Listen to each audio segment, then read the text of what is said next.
15 अगस्त 1947। हम सबके जहन में वो दिल्ली के जश्न की तस्वीरें आती हैं, है ना? तिरंगा लहरा रहा है, खुशी का माहौल है। बिल्कुल, वो जानी पहचानी तस्वीर है। लेकिन जो स्रोत हम देख रहे हैं, भारत की अनकही स्वतंत्रता कथा, उसके कुछ अंश एक थोड़ी अलग, मतलब ज्यादा जटिल तस्वीर दिखाते हैं। सही कहा। ऐसा लगता है जश्न के पीछे बहुत कुछ और भी चल रहा था। जैसे ये कि सीमा बनाने वाला व्यक्ति, वो सिरिल रैडक्लिफ, वो तो कभी भारत आए ही नहीं थे। हाँ, ये बात वाकई चौंकाने वाली है। और ये भी कि गांधी जी, राष्ट्रपिता, वो खुद दिल्ली के उस मेन जश्न में थे ही नहीं। और सबसे दर्दनाक शायद कि उसी पल, उसी आजादी के साथ इतिहास का सबसे बड़ा विस्थापन शुरू हुआ। बिल्कुल, मानवीय त्रासदी थी वो। तो चलिए आज इन्हीं अनसुनी कहानियों पर, उन जटिलताओं पर थोड़ी गहराई से बात करते हैं। शुरुआत करें उस आधी रात से। दिल्ली का माहौल। हाँ, दिल्ली में तो माहौल बिल्कुल अलग था। संविधान सभा में मतलब गजब का उत्साह था। नेहरू का भाषण। हाँ, ठीक 12 बजे जैसे ही आज़ादी का पल आया, जवाहरलाल नेहरू ने वो अपना मशहूर भाषण दिया, ट्राइस्ट विद डेस्टिनी, नियति से साक्षात्कार। उम्मीदों भरा। बिल्कुल, भारत के भविष्य के सपने, वादे, वो एक ऐतिहासिक पल था दिल्ली के लिए, यकीनन। लेकिन उसी वक्त, ठीक उसी वक्त, दिल्ली से दूर पंजाब में, बंगाल में क्या हो रहा था? स्रोत बताते हैं कि वहां डर था, अनिश्चितता थी। हाँ, बिल्कुल उलट माहौल था वहाँ। वहाँ तो बंटवारे की लकीरें खींच रही थी, या शायद खींच चुकी थी, और लाखों लोग अपना घर-बार छोड़कर बस निकल पड़े थे। एक अनजान भविष्य की तरफ। हाँ, और कई लोगों को तो ये भी नहीं पता था कि सुबह जब वो उठेंगे तो उनका गांव, उनका शहर हिंदुस्तान में होगा या पाकिस्तान में। बाप रे! मतलब दिल्ली का जश्न और सरहद पर ये हालत। हाँ, बिल्कुल। जहाँ एक तरफ राजधानी में उम्मीद थी, वहीं सरहदों पर लोगों के लिए वो एक भयानक अनिश्चितता का पल था। और ये सीमाएं खींचने वाले सज्जन, सिरिल रैडक्लिफ, आपने बताया वो भारत आए नहीं थे। और वक्त भी बहुत कम मिला था उन्हें, है ना? हाँ, यही तो सबसे हैरानी की बात है। सिर्फ 5 हफ्ते। सिर्फ 5 हफ्ते। जी, और वो भी पुराने नक्शों और कुछ शायद अधूरे आंकड़ों के आधार पर।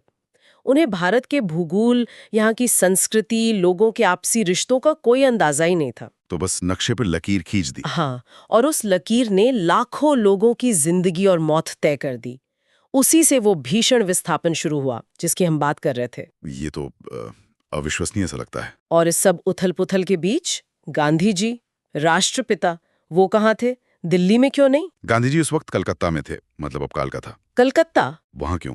वो वहां हिंदू मुस्लिम दंगों की आग बुझाने की कोशिश कर रहे थे।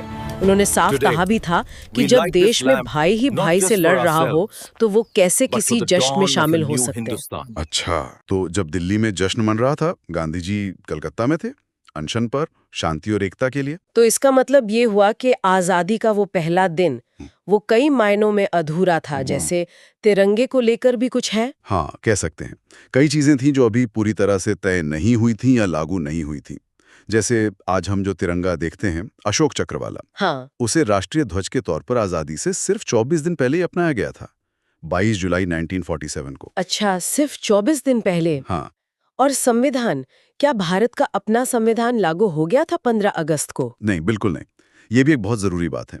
15 अगस्त 1947 को देश का शासन चलाने के लिए गवर्नमेंट ऑफ इंडिया एक्ट 1935 ही इस्तेमाल हो रहा था। अच्छा, पुराना एक्ट। हाँ, क्योंकि अपना संविधान तो बन रहा था अभी। संविधान सभा काम कर रही थी। वो तो लागू हुआ 26 जनवरी 1950 को। और रियासतों का क्या? वो सब तो भारत में शामिल नहीं हुई थी ना उस दिन? बिल्कुल नहीं। हैदराबाद, जूनागढ़, कश्मीर, ऐसी कई बड़ी रियासतें थीं जिन्होंने उस दिन भारत में विलय नहीं किया था। तो उनको जोड़ने में तो फिर। हाँ, उसमें सरदार पटेल की भूमिका बहुत अहम रही। कई महीने लगे, कुछ मामलों में तो साल भी लग गए उन्हें भारत का हिस्सा बनाने में। तो मतलब एक तरफ आजादी की खुशी थी, जाहिर है बहुत बड़ी खुशी थी, लेकिन साथ ही बंटवारे का दर्द, ये अधूरापन और भविष्य की इतनी सारी चुनौतियां, वो शरणार्थियों वाली ट्रेनें। हाँ, वो तस्वीरें और कहानियां दिल दहला देती हैं। लाखों लोग अपनी जड़ों से उखड़ गए, परिवार के परिवार बिछड़ गए, सदियों पुराने मोहल्ले, गांव खाली हो गए। आजादी मिली पर कीमत बहुत भारी थी। बहुत भारी। बलिदान, खून और लोगों की जबरदस्त सहन शक्ति। इन सब से मिलकर बनी है ये आज़ादी। तो फिर 15 अगस्त सिर्फ झंडे फहराने या भाषणों का दिन नहीं है। ये उन करोड़ों लोगों की कहानी है जिन्होंने जश्न मनाया, जिन्होंने बहुत कुछ खोया और फिर जिन्होंने मिलकर इस देश को दोबारा खड़ा किया। बिल्कुल सही कहा। स्वतंत्रता Today, सिर्फ एक We तारीख light this या एक lamp घटना नहीं है, not just for वो एक ourselves, बहुत जटिल मिलीजुली but for the भावना है dawn of a new जिसमें खुशी भी Hindustan. है, गम भी है। और ये याद रखना जरूरी है कि ये तोहफे में नहीं मिली, इसे कमाया गया है बड़ी कीमत चुकाकर। हाँ, तो शायद अगली बार जब हम राष्ट्रगान सुने या तिरंगा देखें तो उन अनगिनत चेहरों को, उनकी अनकही कहानियों को भी याद करें जिन्होंने इस दिन के लिए अपना सब कुछ लगा दिया। और साथ ही वो जिम्मेदारी भी याद रखें, एकता की, शांति की, लोकतंत्र की, जिसका सपना उन लोगों ने देखा था। बिल्कुल। और हाँ, जाते जाते एक सवाल शायद सोचने के लिए छोड़ सकते हैं कि आज़ादी के इतने सालों बाद भी बंटवारे की वो जो अनकही कहानियां हैं, वो हमारी आज की सोच को, हमारे समाज को किस तरह से प्रभावित करती रहती हैं।